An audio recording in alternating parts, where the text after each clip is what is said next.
વ્યક્તિગત વિવાદ ગણાવી નજરઅંદાજ ન કરો. બાંગ્લાદેશમાં વણસતી સ્થિતિ પર ભારતનું કડક વલણ.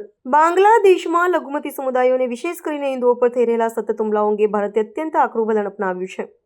ભારતીય વિદેશ મંત્રાલયના પ્રવક્તા રણધીર જયસ્વાલે સાપ્તાહિક પત્રકાર પરિષદમાં ગંભીર ચિંતા વ્યક્ત કરતા જણાવ્યું હતું કે પાડોશી દેશમાં લઘુમતીઓના રહેઠાણો, વ્યવસાયો અને ધાર્મિક સ્થળોને નિશાન બનાવવાની ઘટનાઓ એક ચિંતાજનક પદ્ધતિ બની ગઈ છે. ભારતે બાંગ્લાદેશી સત્તાધીશો દ્વારા હુમલાઓને માત્ર વ્યક્તિગત અદાવત કે રાજકીય મતભેદ ગણાવતા તર્કોને સદંતર ફગાવી દીધી છે અને હિંસા રોકવા તાત્કાલિક કડક પગલાં ભરવા તાકીદ કરી છે.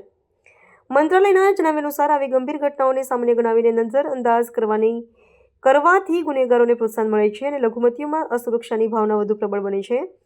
સત્તાવાર માહિતી મુજબ બાંગ્લાદેશમાં વચગાળાની સરકારના શાસનકાળ દરમિયાન હત્યા, આગજની અને જમીન પચાવી પાડવા જેવી 2900થી વધુ ઘટનાઓ નોંધાઈ છે.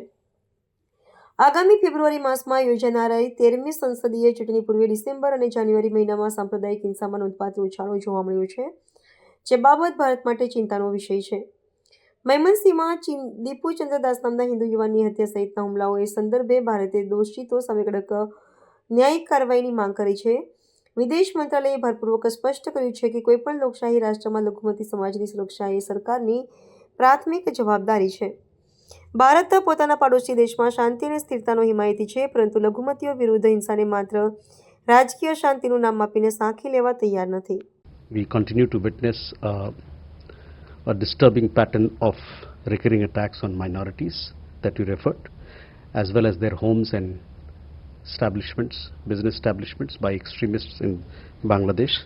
Such communal incidents need to be dealt with swiftly and firmly. We have also observed a troubling tendency to attribute such incidents to personal rivalries, personal vendettas, political differences and other extraneous reasons. Such disregard only emboldens the extremists and the perpetrators of such crimes and deepens the sense of fear and insecurity among the minorities.